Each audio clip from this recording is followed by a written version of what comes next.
119 சங்கீதம் வசனம் 1-8 வரைக்கும். இந்த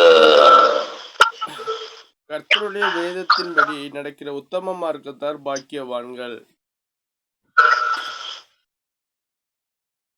அவருடைய சாட்சிகளை கைக்கொண்டு அவரை முழு இருதயத்தோடு தேடுகிறவர்கள் பாக்கியவான்கள். அவர்கள் அநியாயம் செய்வதில்லை, அவருடைய வழிகளில் நடக்கிறார்கள். நாங்கள் கருத்தாய் கைக்கொள்ளும்படி நீர் கற்பித்தீர். உமது பிரமாணங்களை கைக்கொள்ளும்படி என் நடைகள் ஸ்திரப்பட்டால் நலமாயிருக்கும். நான் உம்முடைய கற்பனைகளை எல்லாம் கண்ணோக்கும் போது வெட்கப்பட்டு போவதில்லை.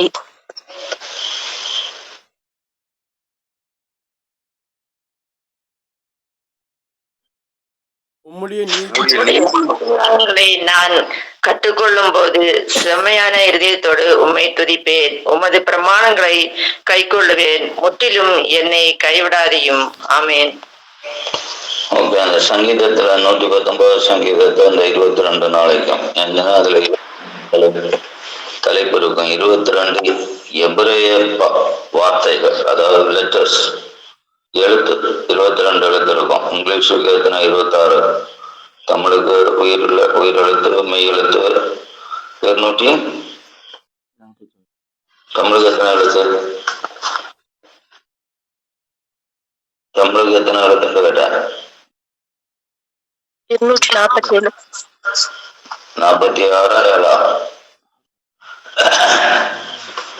அதனால அதே போல இப்ப எபிரேய பாஷையில உள்ள 22 எழுத்தின் தலைப்பு தான் இதுல கொடுக்கப்படும். ஒவ்வொரு தலைப்பும் 8 வசனம் இருக்கும்.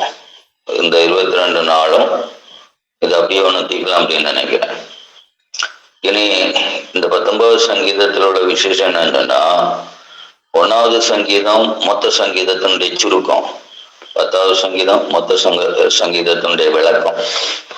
இப்போ மொத்த எத்தனை சங்கீதம் உண்டு? 150 சங்கீதம் உண்டு. அப்போ 150 சங்கீதத்தினுடைய சுருக்கம் அப்படின்னு சொன்னா 1வது சங்கீதம். 150 சங்கீதத்தினுடைய விளக்கம் வரும்னா 19 சங்கீதம். அப்போ இப்படி சங்கீதம் அப்படின்னு வந்தாலே நம்ம சில அறிவுகள் நமக்கு தேவையா இருக்கு. சங்கீத புஸ்தகம் அப்படின்னு சொல்லும்போது எப்பவும் வாசிக்கிறோம், என்னைக்கும் வாசிக்கிறோம், ரொம்ப ஃப்ரீயா வாசிப்போம், ஸ்பீடா வாசிப்போம். ஆனா வாழ்க்கையில அது நம்ம கை கொள்வது கொஞ்சம் கடினமான ஒரு காரியம். சங்கீதத்தை வாசிக்கிறதுனால மட்டும் பிரயோஜனம் இல்லை. சங்கீதம் அப்படின்னு சொல்றதே வாழ்க்கையினுடைய பூரணத்தை வெளிப்படுத்துகிறது சங்கீத புஸ்தகம். வாழ்க்கையில நீதியை வெளிப்படுத்துவது சங்கீத புஸ்தகம். வாழ்க்கையில ஒழுக்கத்தை வெளிப்படுத்துகிறது சங்கீத புஸ்தகம். வாழ்க்கையில தியானத்தை வெளிப்படுத்துவது சங்கீத புஸ்தகம். அதனால வாழ்க்கையில ஒழுக்கம், நீதி, தியானம் இதெல்லாம் உருவாகணும் அப்படின்னு சொன்னா அட்லீஸ்ட் அந்த சங்கீதமாவது நம்ம ஜீவிதத்துல ஒண்ணு சிந்திக்கிற, தியானிக்கிறதா இருக்கணும். இப்போ 22 தலைப்பு அப்படின்னு சொல்லி 22 தலைப்பும் 22 லெட்டர் அப்படின்னா வார்த்தை. அப்ப கிறிஸ்து வார்த்தை அப்படின்னு நம்ம தெரியும். தேவன் வார்த்தையாகவே இருக்கிறார். அப்ப ஆவிக்குரிய ஜீவிதத்துக்கு எப்பவுமே வார்த்தை தேவை. அந்த இதுல ஒரு காரியம் நமக்கு என்ன வெளிப்படுது அப்படின்னா, எந்த மனுஷன் வசனத்தை நேசிக்கிறானோ அவன் தான் தேவனை நேசிப்பான். வசனத்தை நேசிக்காதவன் தேவனை நேசிக்க முடியாது. எந்த அளவுக்கு நான் தேவனை நேசிக்கிறேன் ஆனா வசனம் வாசிக்க மாட்டேன். நான் தேவனை நேசிக்கிறேன் ஆனா நான் வசனத்தை கேட்கொள்ள மாட்டேன். நான் தேவனை நேசிக்கிறேன் ஆனா நான் நினைச்ச மாட்டேன், வசனத்தை படிக்க மாட்டேன். அப்போ வசனத்தை படிக்காதவன், வசனத்தை நேசிக்காதவன் தேவனை நேசிக்க முடியாது. யாரு தேவனை நேசிக்கிறாங்களோ அவங்க வசனத்தை நேசிப்பாங்க. வசனத்தை யார் நேசிக்கிறாங்க? தேவனை நேசிப்பாங்க. இதுதான் நார்மலா. இன்னைக்கு அதே போல வசனத்தை நேசித்தவங்க வசனத்துல சொன்னது போல ஜீவிக்கிறது தான் வசனத்தை நேசிக்கிறது. நம்ம பொதுவாக என்ன நினைக்கிறோம்னா வசனம் வாசிக்கிறதாக என்னது? வசனம் நேசிக்கிறது. வசனம் வாசிக்கிறது இல்லை, வசனத்தை நேசிக்கிறது. வசனத்து போல வாழுகிறது தான் வசனத்தை நேசிக்கிறது அர்த்தம். அப்ப கர்த்தரை நேசிக்கிறவங்க என்ன செய்யறோம் அப்படின்னா கர்த்தரை போல வாழுவான் அப்படின்னு இல்லை, கர்த்தருக்காக வாழுவான். கர்த்தரை நேசிக்கிறவன் கர்த்தருக்காக வாழுவான். அதனால கத்தரை போல வாழலாம்னா ஒருத்தர் நடக்காது. அதனால இந்த அறிவுகள் நமக்கு இருக்கணும். நான் கத்தரை போல வாழுவேன் அப்படின்னு சொல்ல முடியாது. நான் கத்தருக்காக வாழுவேன். அவ கத்தருக்காக வாழணும் அப்படின்னா கத்தருடைய வேதம் எனக்குள்ள இருக்கணும். வேதம் இல்லாத மனுஷனுக்கு விவேகம் இருக்காது. வேதம் இல்லாத மனுஷனுக்கு ஞானம் இருக்காது. வேதம் இல்லாத மனுஷன் தெய்வ பயம், அந்த ஞானம். அவ தெய்வ பயம் அப்படின்னு சொன்னா ஞானம் சொல்லிடும். அவ ஞானத்துக்கு தேவை வேதம் தான் தேவை, வசனம் தான் தேவை. ஓகே, இந்த அறிவுகள் நமக்கு இருந்தா மட்டும்தான் இப்ப வேதத்தை நம்ம வாசிக்கும் போதும் தியானிக்கும் போதும் அது நமக்கு நிச்சயம். அப்ப இப்ப புரிஞ்சிருக்கோம் இல்லையா? வேதம் இல்லாதவனுக்கிட்ட தெய்வம், வேதம் இல்லையவன்கிட்ட தெய்வமும் இல்லை. இப்ப வேதத்தை வாசிக்கிறது இல்லை பிரச்சனை, வேதத்தை கைக்கொள்ளுகிறது தான், வேதத்தின் பிரகாரம் ஜீவிக்கிறது தான். அப்ப அதான் நேசிக்கிறது. வேதத்தை நேசித்தால் தெய்வத்தை நேசிக்கிற, வேதத்தின் பிரகாரம் நடந்தா. இப்ப இந்த வேதத்துல முதல் பாகம், அதுக்கு என்ன தலைப்பு போட்டுருவாங்க தமிழ் பைபிள்ல? முதல்ல அதுக்கு என்ன தலைப்பு? முதல் லெட்டர் ஆலேப்புன்னு லெட்டர். அப்ப இந்த ஆலேப்பு லெட்டர் அப்படின்னு உள்ளது அல்வா, ஒமேகா, பீட்டா, காமா அப்படின்றத சொல்லுவோம். அங்க 22. அப்ப ஆலேப் அப்படின்னு ஒரு தலைப்பு கொடுத்துருக்காங்க. அல்வா, அதுல பீட்டா, காமா அப்படின்றது அது போகும். அப்ப அதுக்கு ஒரு தலைப்பு கொடுத்துருக்காங்க. அது தலைப்பு என்னது? ஆலேப். ஆலேப்புன்னு என்னது? ஆலேப்புன்னு சொல்றது நடத்தை. அப்போ இப்ப நம்ம நடத்தை தான் சொல்லியிருக்கு. கர்த்தருடைய வேதத்தின்படி நடக்கிற உத்தம மார்க்கத்தார் பாக்கியவான். வேதத்தின்படி எப்படி நடக்கிறது? அங்க இப்ப இந்த வேதத்தின் பிரகாரம் நடக்கிறது எப்படி? அது அப்படி ஒரு கேள்வி வச்சுக்கணும்னா, வேதத்தின் பிரகாரம் எப்படி நடக்க முடியும்? வேதத்தின் பிரகாரம் நடந்தது ஒண்ணு எசேக்கியேல், ஒண்ணு யோபு. அப்போ எசேக்கியேலுக்கு வாழ்க்கை எல்லாருக்கும் தெரியும். எப்படி 1 ராஜாக்களின் புஸ்தகம் 2 ராஜாக்களின் புஸ்தகம் 20ஆம் அதிகாரம் 1வது வசனத்துல, கர்த்தாவே, நான் உமக்கு முன்பாக உண்மையும் உத்தமமாய் நடந்து உமது பார்வைக்கு நலமானதை செய்தேன் என்பதை நினைத்தருளும் என்று விண்ணப்பம் பண்ணினான். எசேக்கியா மிகவும் அழுதான். ஏன்? எப்ப இது சாவும் டேட்டு சொன்னோன்னாகும் இது எசேக்கியேலுடைய ஜபம். மிகவும் அழுது ஜபம் பண்றான். 2 நாளாகமத்துல 31, 20, 21 வசனத்துல எசேக்கியா பற்றி உத்தமமாய் வேதத்தின்படி நடக்கிறவன் எப்படி நடப்பான் அப்படின்னா உத்தம மார்க்கத்தான் பாக்கியவான். உத்தமமாய் நடப்பான், வேதத்தின்படி எப்படி நடந்திருக்கான். இந்த பிரகாரமாக எசேக்கியா யூதா நடப்பித்து தன் தேவனாகிய கர்த்தருக்கு முன்பாக நன்மையும் செம்மையும் உண்மையுமானதை செய்தான். அவன் தேவனுடைய ஆலயத்தின் வேலையிலும் தான் தேவனை தேடும்படிக்கு நேம பிரமாணத்திற்கும் கற்பனைகளுக்கும் அடுத்த காரியத்திலும் என்ன செய்ய தொடங்கினானோ அதையெல்லாம் தன் முழு இருதயத்தோடு செய்து சித்தி பெற்றான். சித்தி பெற்றான் என்னது? ஆசீர்வாதம் அடைந்தான். சித்தி பெற்றான் அப்படின்னு சொன்னோன்னா எல்லாரும் என்ன நினைக்கிறாங்க? சித்தி பெற்றான் அப்படின்னு. சித்தி பெற்றான் என்னன்னா அதுக்கு சித்தி போறதில் இப்பொழுது நீங்கள் செய்வதெல்லாம் உங்களுக்கு வாய்க்கப்படும்படி இந்த உடன்படிக்கையின் வார்த்தைகளை கை கொண்டு அவளை செய்வீர்களாக. அதாவது சித்தி பெற்றான் என்னன்னா நம்ம என்ன செய்தாலும் அது ஜெயமா இருக்கும். நம்ம செய்கிறதெல்லாம் தோக்குதுன்னு வச்சுக்க, நம்ம செய்கிறதெல்லாம் நஷ்டம் உண்டாகுதுன்னு வச்சுக்க, நம்ம செய்கிறதெல்லாம் கஷ்டப்படுதுன்னு வச்சுக்க, நம்ம செய்கிறதுல முன்னேற்றம் இல்லைன்னு வச்சுக்க, நம்ம செய்கிறதுல வளர்ச்சி இல்லைன்னு வச்சுக்க, அப்போ நம்ம வேதத்தின்படி நடக்கிற உத்தம மார்க்கத்தார் அல்ல. இப்ப நம்ம செய்யறதுல வளர்ச்சி இருந்தா மட்டும்தான் சித்தி பெற்றான். அதான் எசேக்கியா எதெல்லாம் செய்தானோ முழு இருதயத்தோடு செய்தான். அவன் வளர்ச்சி ஒன்னின் பின் ஒன்னாக வளர்ச்சி அடைந்தான் அப்படிதான் சொல்லணும். அதான் சித்தி பெற்றான் போட்டுறது. சித்திங்கன்னா முன்னேற்றம் அடைதல், அப்போ உயர்வடைதல், மேன்மை அடைதல். நம்ம வாழ்க்கையில எதுல எல்லாம் முன்னேற்றம் அடைந்திருக்கோம்?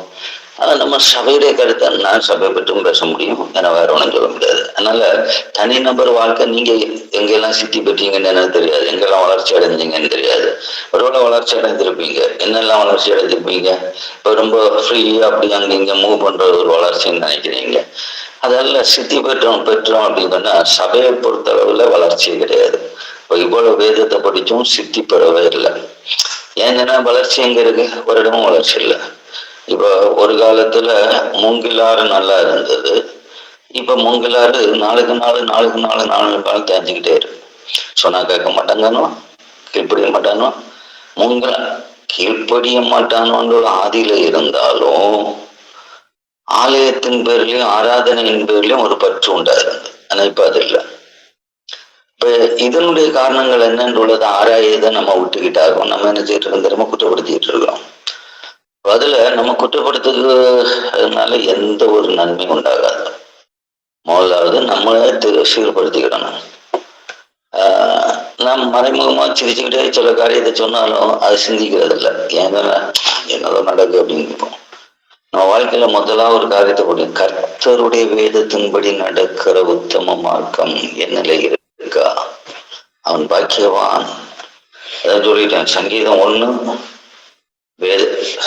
சங்கீதம் வேதத்தினுடைய ஒரு சுருக்கமா இருக்கும். 19 இது விளக்கமா இருக்கும். வெறும் விளக்கம். மொத்த சங்கீதத்துக்கும் விளக்க உரை எங்க இருக்குங்கன்னா 19 சங்கீதத்துல இருக்கு. அதனாலதான் இதை அப்படியே முழுமையை முடிச்சிருவோம் அப்படின்னு யோசிச்சுட்டேன். அப்ப இந்த விளக்க உரை மொத்த சங்கீதமும், அதாவது இந்த 119 சங்கீதத்தினுடைய 22 தலைப்புகளையும் ஒரு புரிதல் நமக்கு உண்டாயிட்டுன்னா சங்கீத புஸ்தகத்தை மட்டும் இல்ல, வேதத்தினுடைய அறிவு உண்டாயிட்டுன்ற அர்த்தம். அதான் ஃபர்ஸ்ட்லயே சொல்லிட்டேன். வேதத்தை நேசித்தால் மட்டும்தான் நீ தேவனையும் நேசிப்பான்னு சொல்லிட்டேன். வேதத்தை நேசிக்காதான் தெய்வத்தை நேசிக்கவே முடியாது. அது நல்லா புரியும். வேதத்தை நேசிக்கிறத வேதத்தின் பிரகாரம் செய்யறோம். வேதத்தின் பிரகாரம் என்ன செய்யணும்னு சொல்லியிருக்குங்க? முதலாவது வேதத்தின்படி நடக்கிற உத்தம மார்க்கத்தானா இருக்கணும். அப்ப வேதத்தின்படி நடக்கிறவன் யாருன்னு சொல்லியிருக்குங்க? அங்க ரெண்டு பேரை பற்றி சொல்லியிருக்கு. ஒண்ணு யாரு? ஒண்ணு எசேக்கியா, இன்னொன்னு யோபு. யோபு பற்றி எல்லாருக்குமே தெரியும். நான் யோபுட்டு அதிகமா போகல. யோபையும் தெரியும், எசேக்கியாவும் தெரியும். எசேக்கியா ராஜா, எசேக்கியா தீர்க்கதரிசி இல்ல, எசேக்கியா ராஜா. அதனால எசேக்கியா ராஜா போல அவர் எப்படி உத்தமமா இருந்தால் எதை செய்தாலும் இருதயபூர்வமா செய்வார். ஆலய வேலைக்கு போனாலும் இருதயபூர்வமா செய்வார். அத தன்னுடைய புகழ்ச்சி பூர்வமா செய்யறதுல தன்னுடைய இருதயத்தின் ஆழத்துல இருந்து செய்தார். ஆனால் என்ன செய்தார்? சித்தி பெற்றார், வளர்ச்சி அடைந்தார். எல்லாத்திலும் வளர்ச்சி இருக்கும். வேதத்தின் பிரகாரம் நடக்கிற ஒரு மனுஷனுக்கு எல்லாமே வளர்ச்சியை தவிர தளர்ச்சி கிடையவே கிடையாது. அது ஒரு விஷயம். வேதத்தின் பிரகாரம் எதை செய்தாலும் வளர்ச்சி தான். ஆனா வேதத்தை மறந்து நடந்துகிட்டு வாசித்தேன், நீ வாசித்தா போதாத நேசிக்கணுமே. நேசிக்கிறது யாருன்னு சொல்லிட்டேன். அடுத்த 111வது சங்கீதத்துல 2வது வசனம், உத்தமமான வழியில் விவேகமாய் நடப்பேன், எப்பொழுது என்னிடத்தில் வருவீர், என் வீட்டிலே உத்தம இருதயத்தோடு நடந்து கொள்வேன். அங்கதான் இருக்கு. வெளியில இல்ல வேஷம் போடுவது, உள்ள வீட்டுல. அவ உத்தம மார்க்கத்தான் எங்க நடப்பான்? வீட்டுல உத்தமமா நடக்கணும், உண்மையா நடக்கணும், அன்பா நடக்கணும், பாசத்தோடு நடக்கணும், பணிவோடு நடக்கணும், தயவோடு நடக்கணும். அப்போ வாழ்க்கையில எல்லாத்துலயுமே சித்தி பெற முடியும். சித்தி என்னன்னா முன்னேற்றம் அடைய முடியும். நம்ம 5 வருஷமா ஜெபம் பண்ணி முன்னேற்றங்களை காண முடியல. சபையிலையும் காண முடியல, தனிமை வாழ்வுலையும் காண முடியல, வீட்லையும் காண முடியல. அன்னைக்கு எப்படி இருந்தோமோ அப்படிதான். அன்னைக்கு எந்த வேலைக்கு போனோமோ அந்த வேலை தான். அன்னைக்கு எப்படிப்பட்ட வருமானம் வந்தோ அதே வருமானம் தான். ஆனா இன்னைக்கு எதுவுமே என்னது? ஆனா வளர்ச்சி அப்படின்னு சொல்றது, அன்னைக்கு நம்ம 500 ரூபாய்க்கு வேலைக்கு இருந்தா இப்ப 1000 ரூபாய்க்கு வேலைக்கு போகக்கூடிய நிலைமையா இருக்கும். அன்னைக்கு 500 ரூபாய் வீட்டுல வருமானமா இருந்தா இன்னைக்கு 5000 ரூபாய் வருமானம் வரணும். ஆனா இன்னைக்கு என்ன செய்யுது? அது 5000 ரூபாய் வருமானம், 500 ரூபாய் வருமானம் இந்த வீடு இன்னைக்கு 5000 ரூபாய் வருமானம் வரக்கூடிய நிலைமைக்கு மாறி இருந்தா நீ சித்தி பெற்றிருக்கிறாய், வளர்ச்சி அடைந்திருக்கிறாய், உத்தம மார்க்கத்தை பின்பற்றுகிறாய். ஆனா எனக்கு அன்னைக்கும் 500 ரூபாய் தான், இன்னைக்கு அதே 500 ரூபாய் தான். அப்ப எந்த சித்தியும் இல்லை, எந்த வளர்ச்சியும் இல்லை. ஏன்னா வீட்டுல இருதயத்துல உத்தமம் இல்லை. வீட்டுல இருதயத்துல உத்தமம் இருந்தாதான். வீட்டுல மட்டும் இல்ல, ஆலயத்துல உத்தமம் இருக்கணும், வீட்டுல இருக்கணும், வாழ்க்கையில இருக்கணும். உத்தமம் அப்படின்னு சொல்ற காரியம். இனி அதுக்கு அடுத்தது சரி, நிறைய வசனங்கள் அதுல கிடக்குது. நீதிமொழிக்கு போறேன், 11வது அதிகாரத்துல 20வது வசனம். மாறுபாடுள்ள இதயம் உள்ளவர்கள் கர்த்தருக்கு அருவருப்பானவர்கள், உத்தம மார்க்கத்தார் அவருக்கு பிரியமானவர்கள். அப்ப புரிஞ்சுவிடணும், உத்தம மார்க்கம் அப்படின்னு தேவனுக்கு பிரியமான ஒரு மார்க்கம். அவ தேவனுக்கு பிரியமான மார்க்கம் அப்படின்னு சொல்றத நல்லா புரிஞ்சுக்கிட்டு காலையில ஜெபிக்கணும். நான் தேவனுக்கு பிரியமான ஒரு வாழ்க்கை செய்யறேன்னா, உத்தமமா இருக்கிறேன்னா, அப்ப எனக்கு வாழ்க்கையில வளர்ச்சி தருகிற தேவன் அவருக்கு பிரியமாகவும் என்னை பிரியப்பட்டவனாகவும் பிரியப்பட்டவளாகவும் ஏற்றுக்கொள்கிறார். இன்னொரு காரியம் கூட அதுல இருக்கும். நீதிமொழி 13:6 நீதி உத்தம மார்க்கத்தை தற்காக்கும், துன்மார்க்கமோ பாவிகளை கவிழ்த்து போடும். நல்லா புரிஞ்சுக்கிறேன். துன்மார்க்கம் என்பதில் நான் யாரை சொல்லுவேன்? இப்ப பார்த்தாலும் சொன்னதை செய்யாதவன், அறிந்ததை பின்பற்றாதவன், சொன்னதை செய்யாதவன், அறிந்ததை பின்பற்றாதவன், அது போல என்னது வேதத்தை கை கொள்ளாதவன் தான் துன்மார்க்கன். அதனால நம்முடைய துன்மார்க்கம் நம்முடைய இருக்கான்னு கேட்டா இது எல்லாமே சரியா சிந்திச்சா நம்மகிட்ட துன்மார்க்கம் இருக்கு. நிறைய போகுது, ஓசியாவிலையும் போகுது. ஓசியால 14:9 சொல்லுது, இவைகளை உணரத்தக்க ஞானம் உள்ளவன் யார்? இவைகளை கிரகிக்கத்தக்க புத்தி உள்ளவன் யார்? கர்த்தருடைய வழிகள் செம்மையானவைகள், நீதிமான்கள் அவைகளில நடப்பார்கள். பாதகரோ வென்றால் அவைகளை இடறுவார்கள். பாதகரோ என்றால் அவர்கள் இடறுவார்கள். எதுல? வேதத்துல. எதுல? உத்தமத்துல. எதுல? உண்மையில. எதுல? அன்புல. எதுல? பரிசுத்தத்துல. எதுல? தாழ்மையில. எதுல? ஒப்பு கொடுத்ததுல. இதுல எல்லாம் இடறிட்டு இருப்போம். அது யாரு தெரியுமா? பாதகன். அதான் யாரு தெரியுமா? துரோகி. யாரு தெரியுமா? துன்மார்க்கன். பாதகரோ அவன நம்ம என்ன பாதகர், நாம் நல்ல ஆளு. நான் பாதகன் சொன்னோம்ல, யாரு அதையும் தெரியணும்ல. நிறைய காரியங்களை நம்மையே பரிசோதிக்கணும். சரி, இனி அங்க விட்டுக்கிட்டு இனி இந்த 8 வருஷத்துல நிறைய அதை பற்றி சொல்லிக்கிட்டே இருக்கலாம். அதான் சொன்னேன்ல, இது வேதத்தினுடைய விளக்க வர. இனி அடுத்தது என்னது இங்க சொல்லியிருக்கு, இந்த உத்தம மார்க்கத்துல எப்படி நடப்பது. அங்க 2வது வசனத்துல சொல்லிட்டாரு, அவருடைய சாட்சியை கை கொண்டு அவரை முழு இருதயத்தோடு தேடணும். அதாவது சாட்சி வசனத்தை கை கொண்டு முழு இருதயத்தோடு தேடணும். அங்க இருக்கும் அந்த 8 வசனத்துக்குள்ளே எல்லாமே இருக்குது. நான் இருந்தாலும் கொஞ்சம் அந்த பக்கம் 2 பேரும் உங்களுக்கு எக்ஸாம்பிள் காட்டி கொஞ்சம் அந்த அந்த அந்த என்னது சித்தி போறதுலையும் கொஞ்சம் விளக்கி, ஏன் இது போறோம் அப்படிங்கன்னா நம்ம சிந்திக்கும்படி. எங்கேயாவது நம்ம வாழ்க்கையில ஓட்டை விட்டுக்கிட்டு நம்ம நல்லவங்களா நினைச்சிட்டு ஒவ்வொரு நாளும் ஜெபம் பண்ணிட்டு போனா போதாது. நான் சித்தி பெற்றே தீரணும், ஆசீர்வாதம் பண்றேன், அதாவது முன்னேற்றம் அடைந்தே தீரணும். 3 இடத்துல முன்னேற்றம் வேணும். எங்க வேணும்? முதலாவது முன்னேற்றம் எங்க வேணும்? விசுவாசத்துல. 2வது முன்னேற்றம் எங்க வேணும்? பரிசுத்தத்துல. 3வது முன்னேற்றம் எங்க வேணும்? ஆரோக்கியத்துல. போதும். பணத்துல வேணும்னு சொல்லாதீங்க. நமக்கு 3 இடத்துல முன்னேற்றங்கள் எப்பவுமே இருக்கணும். விசுவாசத்துல இருக்கணும், பரிசுத்தத்துல இருக்கணும், ஆரோக்கியத்துல இருக்கணும். பணம் வந்துட்டப்போ பாக்கி பணத்தை பற்றி யோசிக்காது, அது தானே வந்துடும். பணத்தை பற்றி தான் நீ எப்பவும் நினைக்கிறோம். பணம் அல்ல நம்முடைய முன்னேற்றம். நம்முடைய வாழ்க்கையில நம்ம சித்தி பெற்றவர்கள் அப்படின்னா ஃபர்ஸ்ட் நம்முடைய சித்தி வளர்ச்சி விசுவாசத்துல, 2வது பரிசுத்தத்துல, 3வது ஆரோக்கியத்துல. விசுவாசம், பரிசுத்தம், ஆரோக்கியம். ஆரோக்கியம் எதுக்கு? ஆரோக்கியம் இல்லையும் ஜெபம் பண்ண முடியாது, ஆரோக்கியம் இல்லையும் எழும்ப முடியாது, ஆரோக்கியம் இல்லையும் வாசிக்க முடியாது, ஆரோக்கியம் இல்லையும் நம்ப முடியாது, ஆரோக்கியம் இல்லையும் என்ன செய்ய முடியாது, எதிர்பார்க்க முடியாது, ஆரோக்கியம் இல்லையும் வளர முடியாது. அதனால ஆரோக்கியம் தான் உன் வாழ்க்கையினுடைய ஆசீர்வாதம். உலகத்துல இருக்கு ஆசீர்வாதம், மனுஷனுக்கு ஆசீர்வாதம் சொல்ற ஆரோக்கியம் தான். அது ஆசீர்வாதம் பணமாகும். எல்லாவற்றையும் இன்னைக்கு பணம் இருக்கு, ஆனா அவனுக்கு ஒழுங்கா சாப்பிட முடியாது. அப்ப அது ஆசீர்வாதமா கிடையாது.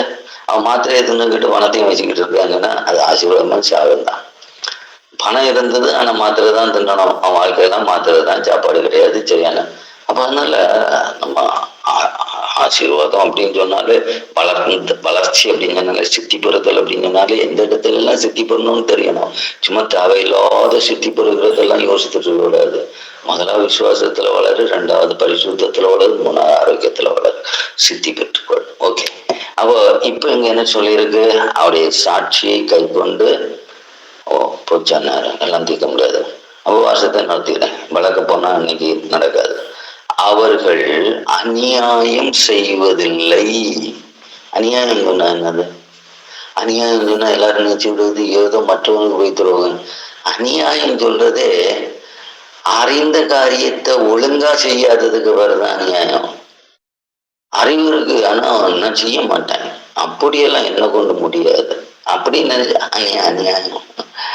அநியாயம் அறிவை அறிந்தத கை கொள்ளாததுக்கு பிறகு அநியாயம். ஓகே, அடுத்தது, உமது கட்டளையை நாங்கள் கருத்தாய் கை கொள்ளும்படி நீர் கற்பித்தீர். உமது பிரமாணத்தை கை கொள்ளும்படி என் நடைகளை ஸ்திரப்படுத்தப்பட்டால் நலமாயிருக்கும். நடைகளை ஸ்திரப்படுத்தப்பட்டால் நலமாயிருக்கும் சொல்றாரு. வசனத்தை கை கொள்ளணும் சொன்னா ஒவ்வொரு நாளும் நம்முடைய நடைகள் ஸ்திரப்படணும், உறுதிப்படணும். எஸ், இன்னைக்கு அன்பாதான் நடந்திருக்கிறேன், என்னை ஒழுக்கமா தான் இருந்திருக்கிறேன், என்னை பணிவா தான் நடந்திருக்கிறேன், என்னை பரிசுத்தமா தான் சிந்திச்சிருக்கிறேன் அப்படின்னு உள்ள அந்த அந்த நடைகள் ஸ்திரப்படணும், திட்டப்படுத்தணும் நம்ம. அடுத்தது, நான் உம்முடைய கற்பனைகளை எல்லாம் கண்ணோக்கும் போது வெட்கப்பட்டு போவதில்லை. இன்னைக்கு கற்பனை எல்லாம் கண்ணோக்குனா இப்ப நம்ம என்ன செய்வோம்? இப்ப என்ன இருந்தாலும் சரி வெக்கம்தான். நம்ம நினைச்சுக்கிடும் இல்லை, நாங்க வெட்கப்படவே மாட்டோம். ஆண்டவருக்கு முன்னாடி நியாய தீர்ப்புல நிக்க போறத நம்ம வெட்கப்படும் நாட்கள் உண்டு, ஞாபகம் வச்சுக்கிடுங்க. அதனால வெட்கப்படாம இருக்கணும். அதுதான் கர்த்தருடைய வேதத்தின்படி நடக்கிற மனுஷன். அடுத்தது கடைசியில உத்தமனுடைய நீதி நியாயங்களை நான் கற்றுக்கொள்ளும் போது, உம்முடைய உத்தமன்ல உம்முடைய செம்மையான இருதயத்தில் உண்மை துதிப்பேன். அங்கேயும் நல்லா கவனிக்கணும். இதெல்லாமே ஒரு பாடமாகும். செம்மையான இருதயத்தில் உண்மை துதிக்கிறது. நான் ஒருவேளை நாளைக்கு அதை சொல்லிட்டு தான் அடுத்து போவேன்னு நினைக்கிறேன். அதுக்கு அடுத்தது என்னது? உமது பிரமாணங்களை கை கொள்ளுவேன், முற்றிலும் என்னை கைவிடாதையும். அடுத்த தலைப்பு, முற்றிலும் என்னை பிரமாணங்களை கை கொள்வேன், என்னை முற்றிலும் கை கொள்ளாதே. ஓகே, நான் நாளைக்கு அடுத்த பகுதியை நம்ம தியானிக்கலாம். இதுல 6ல இருந்து வர வேண்டியிருக்கும், 6 இருந்து வர வேண்டியிருக்கும். ஏன்னு சொன்னா அதுல நிறைய உள்ளடக்கங்கள் கிடைக்கும். அதை சிந்தித்து ஜெபித்தாதான் தேவன் கிருபையை தருவார். இன்னைக்கு நம்ம சிந்தித்ததுன்னா வேதத்தின்படி நடக்கிற உத்தமம் மார்க்கத்தால் பாக்கியம். ஓகே, பாக்கியத்தை இல்ல, வேதத்தின்படி நடக்கிற உத்தமர் யார்? அங்க எசேக்கியா போல முழு இருதயத்தோட செய்து சித்தி பெற்றுட்டு இருக்கிறவன், அவன் வளர்ச்சி அடைகிறவன். அவன் எதுல எல்லாம் வளர்ச்சி அடைந்தான்? விசுவாசத்துல, பரிசுத்தத்துல, ஆரோக்கியத்துல. இப்ப கண்ணீர் விட்டது எதுக்கு? தன்னுடைய ஆரோக்கியம் சாவு கிடைக்கிறான் அப்படின்னு சொன்னப்போ அப்போ ஆரோக்கியத்தை மீண்டெடுத்து பண்ணான். அப்ப அதனால நல்ல வசனத்தை படிச்சாதான் நமக்கு எது. நீ நோயாளின்னு சொன்னாலே, நான் எப்பவுமே சொல்றேன், பாவம் இருக்கிறதுனாலன்னு சொல்றேன். ஒரே ஒரு இடத்துலதான் என்னது, தேவ மகிமைக்காக சில வியாதிகள் இருக்கும். அந்த வியாதி இருக்கும்போது நீங்க ஏதோ ஒரு காரணம் கொண்டு மற்றவங்க போய் எனக்கு நோயாகும், எனக்கு வியாதியாகும் சொல்லவே மாட்டேன். என்னால சொல்ல வேண்டிய தேவையில்லை. கர்த்தருடைய கிருபை எப்பவும் இருக்கும். அதுதான் நம்ம படிச்சிருக்கோம். அதனால ஒரே இதாகிட்டு இவர் எப்போ பார்த்தாலும் நோயாளி எப்படி சொல்றாரு, இப்படி சொல்ற, நோய் வந்த பாவின்னு சொல்றாரு. நீ பாவியே தான். அதுல போய் நின்றுக்கிட்டு நோய் வந்த உடனே ஒன்று நல்லவன் சொல்லுவான்னு சொல்லிட்டு நீ செத்தாலும் வேண்டாம். தெய்வ மகிமைக்கா நான் கவனிச்சுக்கிடுவேன்.